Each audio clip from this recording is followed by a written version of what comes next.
Consider two households. Both earn, let's say, $250,000 a year. On paper, they are identical. But one family feels secure, has options, and sleeps soundly at night. The other is trapped, anxious, and lives one bad quarter away from a crisis. The difference isn't what they spend their money on. It's what their money has spent on them, the life it has purchased, and the obligations that came with it. Same income. Opposite lives. You were sold a simple equation. Earning more means buying more choices, more security, more autonomy. That the number on your paycheck is a direct measure of your sovereignty over your own life. More money, more life.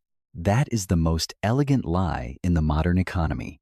Because for many high-earning professionals, a rising income doesn't buy freedom.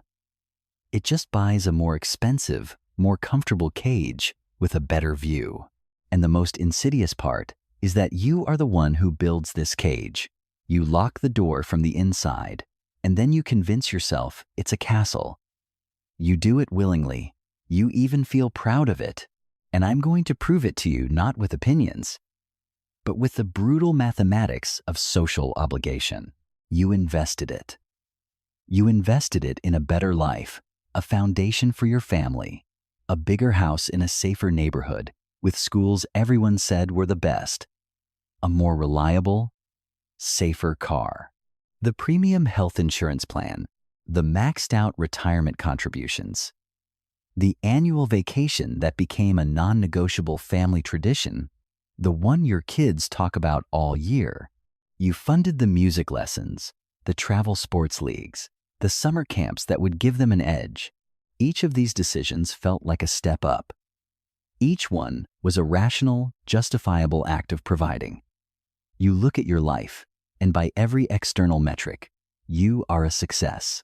You have the assets, the title, the income, and if you're honest, you carry a quiet pride in that. You should. You built it, piece by piece, with late nights and canceled plans. But underneath that pride, there's a hum of anxiety you can't quite place. A low-frequency vibration of being stuck. You earn more than you ever thought possible. Yet you feel like you're running harder just to stay in the same place. The buffer, the margin for error, feels dangerously thin. One bad quarter, one unexpected corporate restructuring, one major health crisis feels like it could bring the entire structure down. The math in your head doesn't add up. How can an income this high produce a feeling of security this low? You feel a profound sense of fragility just when you should be feeling invincible. Here is the first crack in the wall. You believe your expenses are a series of independent, rational choices. The house, the car, the school, the vacation. You see them as separate line items on a budget you control. But they are not. They are a single, interconnected system, bound together by an invisible force that operates on your identity. Think about the last time you considered a genuine change. Not just a new job for more money, but a real pivot. A career that offered more meaning or less stress. A role that paid maybe 20% less, but would give you 50% more of your life back, the time, the mental space, the energy. What was the first thought that entered your mind? It probably wasn't, "I'd have to give up my morning latte." It was, "We couldn't afford the mortgage." It was, "The kids would have to switch schools." It was, "What would my spouse say? We've built this life." Notice the language. We, the kids, this life. The decision was never just about you and a number on a spreadsheet.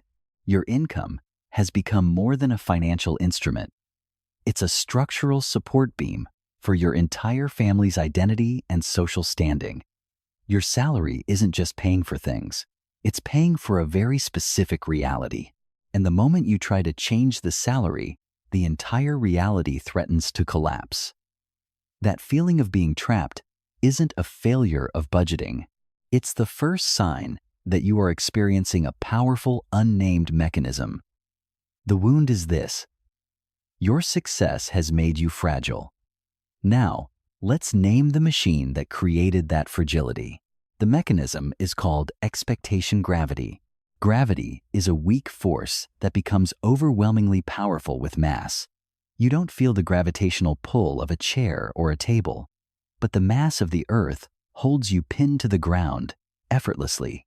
Expectation gravity works the same way. When your income is low, your financial mass is small. The social expectations are negligible. You have freedom of movement, but as your income, your financial mass grows, you begin to exert a pull. You pull in a different tier of neighborhood, a different circle of friends, a different set of baseline assumptions for what constitutes a normal life. Each upgrade adds mass, and with more mass comes stronger gravity. Who architected this? No single entity. This isn't a conspiracy hatched in a boardroom. It's a naturally occurring phenomenon of social animals, supercharged by a consumer economy that thrives on predictability.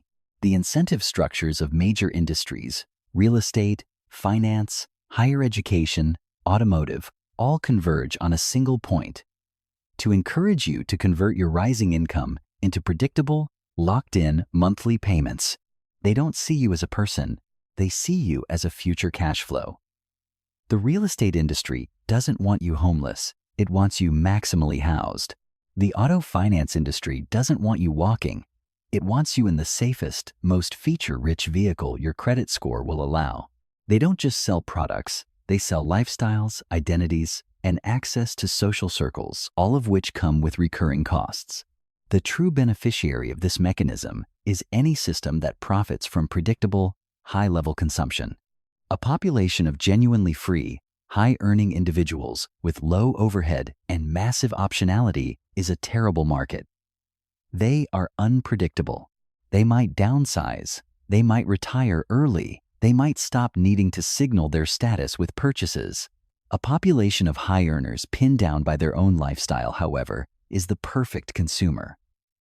Their spending is predictable, their motivation to earn is constant, and their behavior is locked in. They have to keep earning because they can't afford to stop spending. Expectation gravity operates on a two-part mechanism that tightens quietly over time. First, the upgrade anchor. When your income increases, you make a significant upgrade to a core component of your life. The most common anchor is a house. You buy a home in a more expensive zip code, telling yourself it's an investment in your family's future. But what you've really purchased is a subscription to a permanently higher cost of living. Your property taxes are forever higher. The baseline for home maintenance is higher. This single decision anchors your entire financial reality at a new, elevated plateau. And the math of that anchor is more brutal than it first appears. A $300,000 difference in home price, financed over 30 years, doesn't just mean a higher monthly payment. It means a higher insurance premium, higher property taxes compounding annually, higher maintenance costs on a larger property, and a higher bar for what your household considers a reasonable renovation. The anchor doesn't just hold you in place, it pulls everything else up with it. Second, the social baseline reset. Your new neighborhood, your new professional circle, it comes with new norms. We are mimetic creatures. We desire what others around us desire. Suddenly, the kids come home and ask, with genuine innocence, why they can't go on the spring break trip everyone else is taking. Your spouse sees the neighbor's renovation and wonders when you'll be able to do yours. These aren't greedy demands. They are the simple, human result of a recalibrated environment. The definition of normal has been reset without your explicit consent. Your family becomes the unwitting enforcers of this new baseline, not out of malice, but because they are living in a world your income has placed them in. What the mechanism does not advertise is the career cost. This is the number almost no one calculates at the moment of the upgrade decision.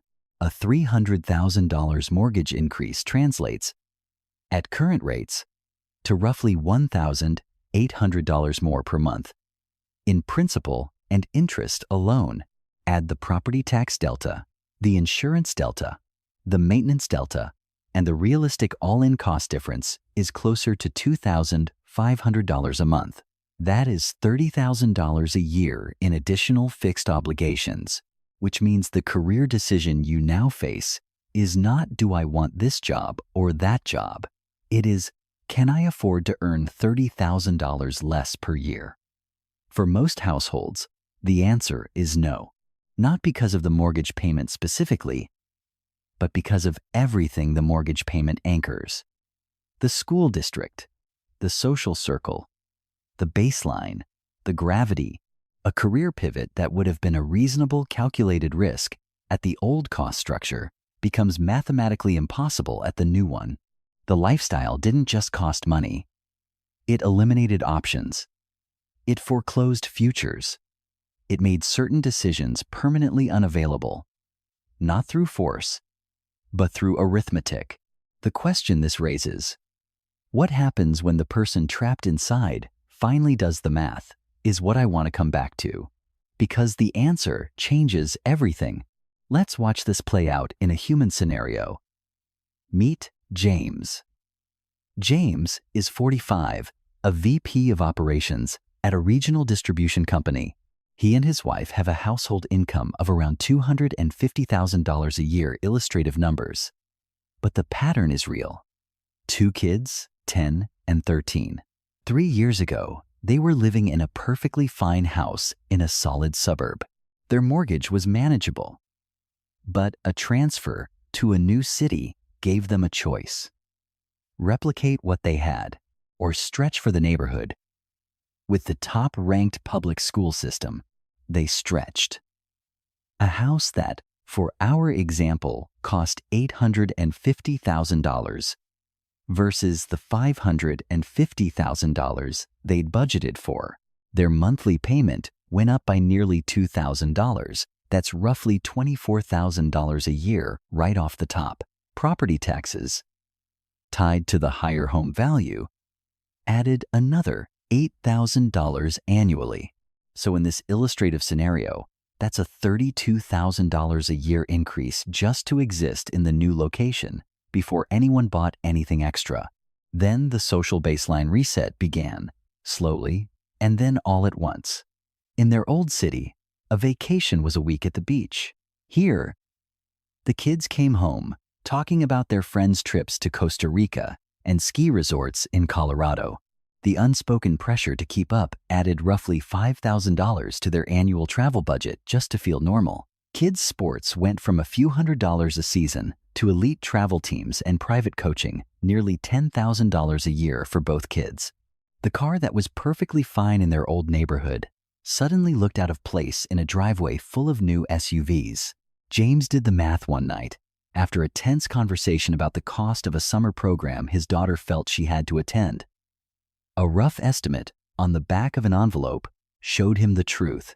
In this illustrative example, the free public school was costing him over $40,000 a year more than his old life. And that number didn't include the car he'd eventually feel pressured to upgrade. He could have stayed in his old city, in his old house, and sent both kids to a decent private school for that price, with money left over and far less anxiety. But he couldn't see that from the outside. Before the gravity took hold, he now has zero margin for error. And here is where the math becomes personal in a way that balance sheets don't capture. 6 months ago, a former colleague reached out about a partnership opportunity. A smaller operation, earlier stage, genuinely interesting work. The compensation for the first 2 years would be about $60,000 less than what James earns now. Equity upside after year 3. A real chance to build something. James ran the numbers in under a minute. He didn't need a spreadsheet. The answer was already in his body before he finished reading the message. The mortgage delta alone, $32,000 a year, consumed more than half the income gap. The rest was covered by the school-adjacent costs, the travel baseline, the car he finally did upgrade 8 months ago because the old one felt wrong in the new driveway. He replied that the timing wasn't right. He did not mention that timing had nothing to do with it. The lifestyle had already made the decision. He was just the one who sent the email. He can't consider taking a month off to figure out what he actually wants. When his boss assigns a project that will consume 3 consecutive weekends, James says yes without hesitation. He has to. His constraint isn't the mortgage payment itself. It's the entire ecosystem of fixed costs attached to it, costs that don't pause, don't negotiate, and don't care what he actually wants to do with his one career. The dread is not dramatic. It's quiet.